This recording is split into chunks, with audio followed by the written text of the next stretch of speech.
Assalamualaikum warahmatullahi wabarakatuh, anakku sekalian. Ketemu dengan saya lagi, wali kelas kalian, Muhammad Rizkal, dalam tema 4 muatan bahasa Indonesia dengan materi jenis-jenis pantun. Jadi perlu saya sampaikan bahwa materi ini adalah materi terakhir di tema 4 bahasa Indonesia. Itu akan dilanjutkan di tema 5 kembali, ya. Oke, kita lanjut ya. Yang pertama adalah jenis-jenis pantun berdasarkan usia.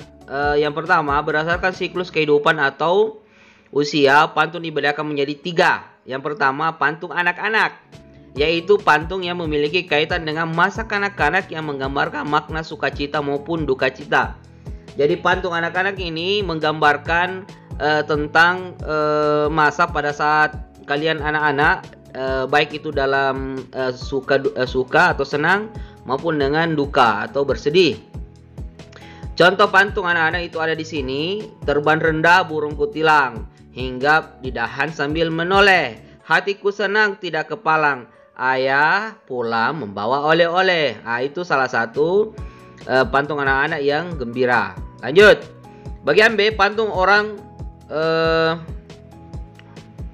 muda ya, bukan orang mua tapi orang muda, yaitu pantun mengenai kehidupan masa muda yang berisi atau bermakna perkenalan, hubungan asmara dan rumah tangga, perasaan kasih sayang, iba, iri, dan senasib. Jadi namanya Saya Anak Muda, di situ sering digambarkan dengan pantun-pantun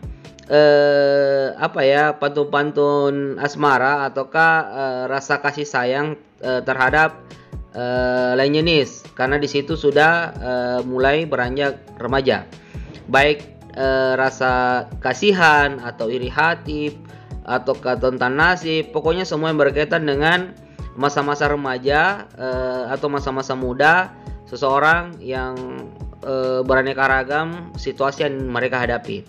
Jadi contohnya itu adalah pantun muda. Hujan turun rintik-rintik, ada gubuk di tepi sawah, wahai dinda berwajah cantik, bolehkah kanda main ke rumah. Ini salah satu pantun pantun perkenalan kepada dari seorang laki-laki muda ke seorang perempuan muda juga, ya, seperti itu. Jadi dia lebih banyak ke arah-arah masa-masa remaja, masa muda lah. Saya cara menjelaskannya bagaimana karena kalian juga masih kecil. Oke, kita lanjut. Pantun orang tua, yaitu pantun mengenai orang tua, mengenai adat, budaya, agama, dan nasihat. Jadi di situ kalau pantun orang tua itu sudah masuk di situ yang dimaksud dengan pantun adat, pantun budaya, pantun agama, dan nasihat. Tapi di nasihat juga ini ada juga bagian tersendirinya. Contohnya itu adalah contoh pantun tua. Enak benar tinggal di Batu Jajar, segar udaranya indah dan permai. Anak sekolah rajinlah belajar agar cita-citanya kelak tercapai. Ini salah satu pantun tua yang bermakna nasihat kepada anak-anak. Jadi seorang orang tua memberikan nasihat kepada anaknya atau orang yang lebih muda atau anak-anak, seperti itu ya. Kita lanjut. Kemudian yang kedua ada namanya pantun berdasarkan isinya. Ya, berdasarkan isinya pantun dibedakan sebagai berikut. Ada 4 di sini ya. Pertama, pantun jenaka adalah pantun yang berisi hal-hal lucu dan menarik. Jadi di sini biasanya mengisikan pantun-pantun lucu. Biasanya dipakai sama pelawak-pelawak ini, seperti itu. Di sini ada contohnya pantun jenaka lucu. Burung perkutut, burung kutilang, kamu kentut gak bilang-bilang. Itu lucu kan? Ketawa dulu. Hahaha. Tidak lucu. Lanjut yang kedua. Pantun nasihat adalah pantun yang berisi nasihat dengan tujuan mendidik dan memberikan nasihat moral, budi pekerti, dan lainnya. Sebenarnya pantun nasihat ini masuk di bagian pantun orang tua juga ya sebenarnya. Karena di situ tadi ada pembagian dari untuk pantun nasihat. Contohnya, saya memiliki tanaman yang sama. Saya menanam bunga di taman. Jadilah rendah hati pada sesama, maka kau akan mendapat teman. Ini adalah pantun nasihat. Terserah dari orang tua ke anaknya, dari orang tua ke remaja, ataukah dari sesama remaja atau sesama anak muda. Terkadang seperti itu juga ya. Makanya ada juga tersendiri pantun nasihatnya yang sebenarnya bisa juga diberikan oleh orang anak muda ke sesamanya anak muda, seperti itu.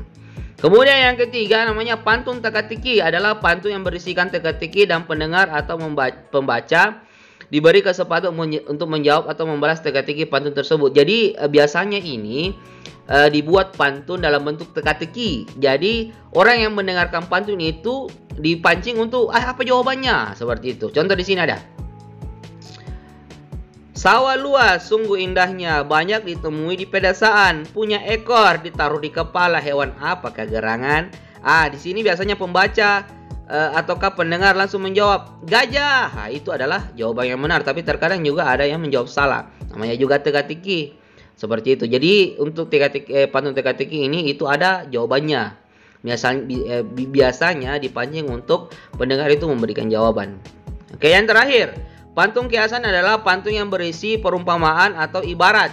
Biasanya digunakan untuk menyampaikan satu hal secara tersirat. Tersirat itu tidak dituliskan secara nyata.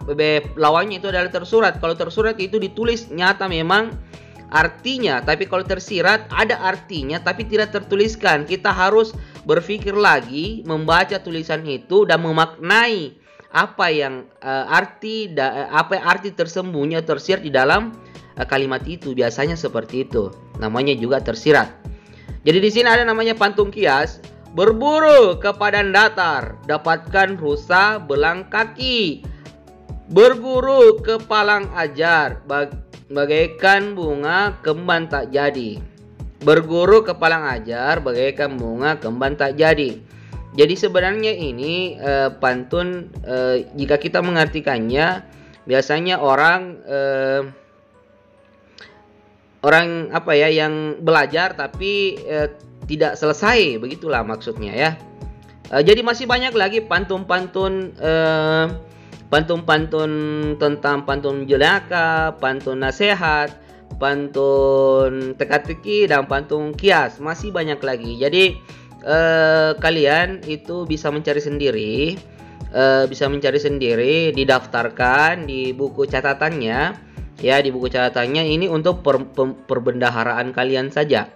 Ya, ini bukan tugas ya, ini bukan tugas, tapi saya cuma menginginkan kalian ini mencari contoh-contoh mulai dari berdasarkan usia, ada pantun anak-anak, pantun muda, dan pantun tua. Kemudian berdasarkan isinya juga ada pantun jenaka, pantun nasihat, pantun teka-teki, pantun kiasan. Jadi anak-anakku sekalian, saya minta kalian untuk mencari, bukan membuat ya, tapi mencari pantun masing-masing 2 pantun ya, masing-masing 2 pantun, dituliskan di catatannya ya, kemudian difotokan hasilnya di saya jadikan itu sebagai absen ya. Tapi ini bukan tugas ya, ini cuma sebatas catatan kalian supaya nanti pada saat kamu belajar ada contoh-contoh pantun yang bisa kamu tahu, paling tidak hafal ya.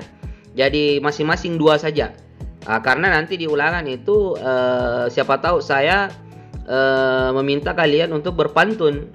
Tapi kalau kalian tidak ada perbendaharaan pantun ya susah. Ya, jadi ini bukan tugas, cuma kalian harus kerjakan, difoto kemudian saya jadikan sebagai absen.